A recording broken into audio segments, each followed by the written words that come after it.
بسم اللہ الرحمن الرحیم۔ السلام علیکم ورحمۃ اللہ وبرکاتہ۔ عزیز طلباء، امید ہے آپ خیر و عافیت سے ہوں گے۔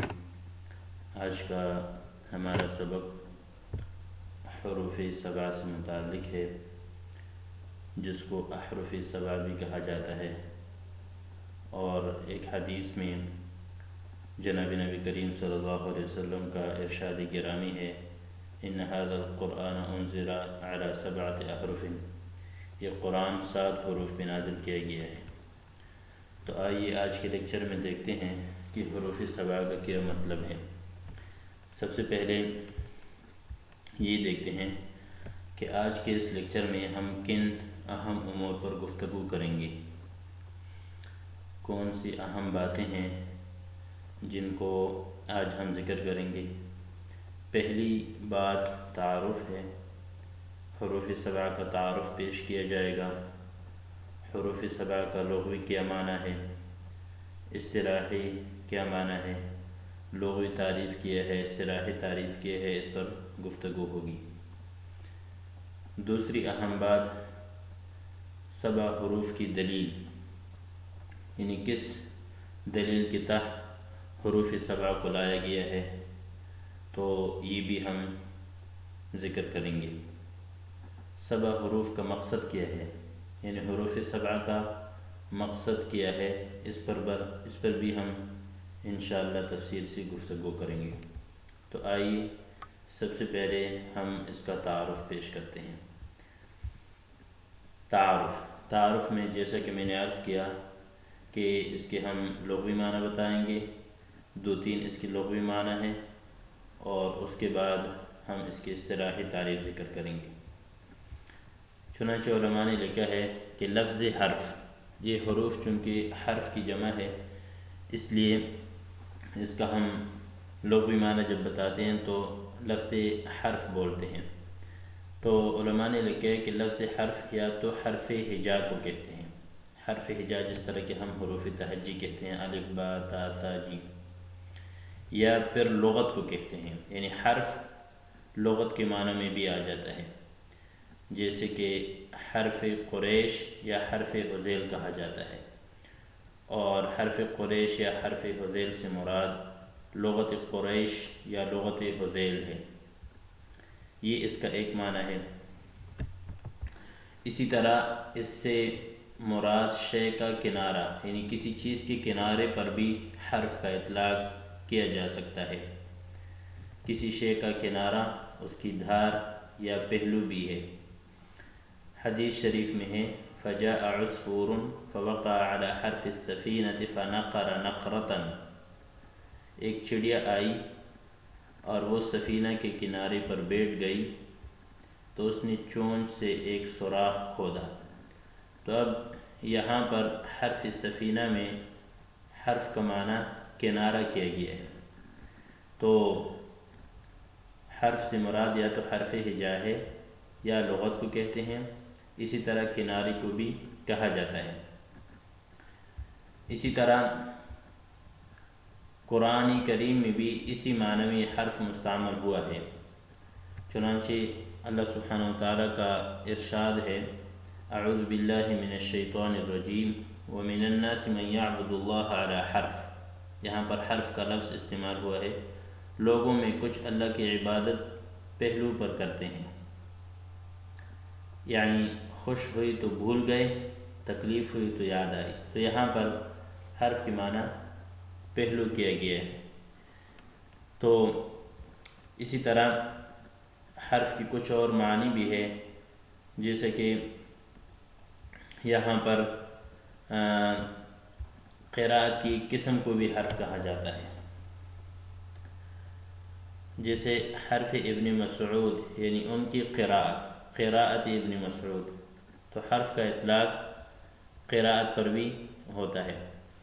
تو شروع میں ہم نے بتایا کہ حروف یہ حرف کی جمع ہے، اور اس کے معانی میں سے حرف ہجا بھی ہے، طرف بھی ہے، کنارہ بھی ہے، اور اسی طرح قراءت پر بھی اس کا اطلاق ہوتا ہے۔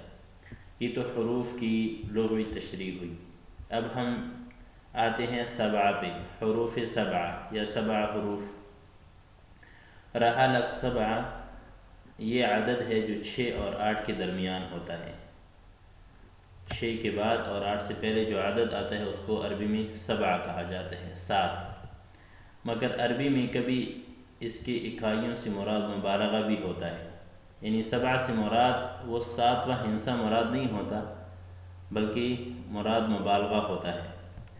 70 کا لفظ دہائیوں میں اور 700 کا لفظ سینکڑوں میں مبالغہ کے لیے مستعمل ہوتا ہے۔ جیسے اگر کوئی 70 کہے یا 700 کہے تو یہ عام طور پہ مبالغہ کے لیے استعمال ہوتا ہے۔ تو ویسے تو سبع 6 اور 8 کے درمیان عدد کا نام ہے، مگر عربی میں کبھی کبھی مبالغہ کے لیے بھی اس کو استعمال کیا جاتا ہے۔ اب آتے ہیں اس کی اصطلاحی تعریف پہ۔ اصطلاحی تعریف یعنی حروف سبع یا احرف سبع یا سبع حروف سے کیا مراد ہے؟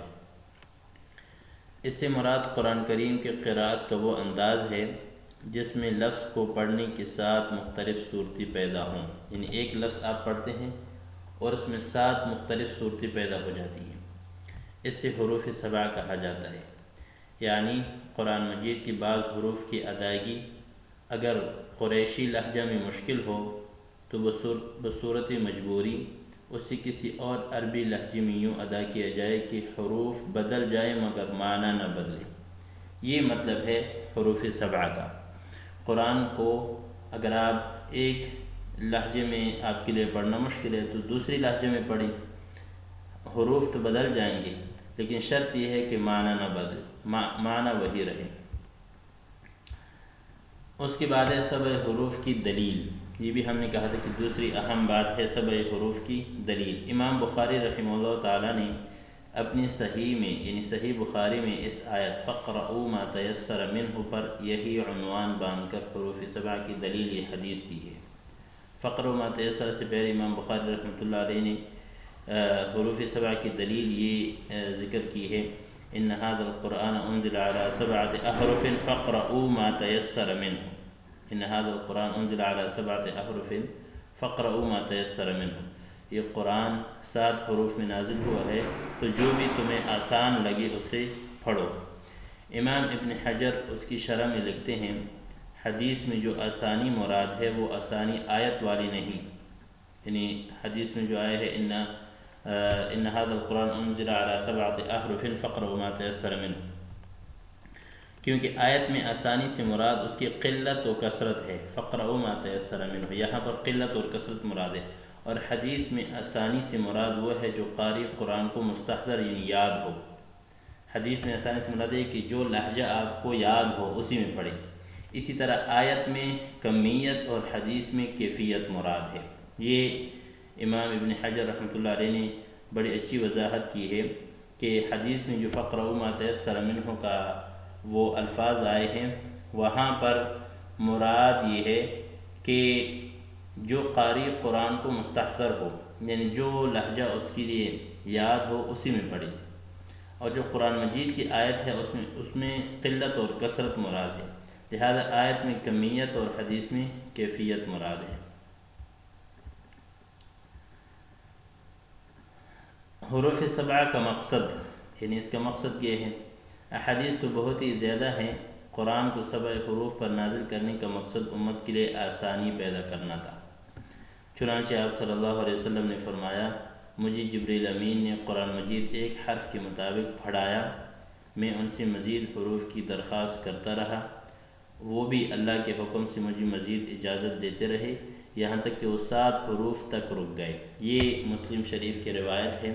تو اگر پوری امت کو ایک ہی حرف کے مطابق پڑھانے پر مکلف کر دیتے تو ایسی صورت میں وہ مشقت میں پڑ جاتی۔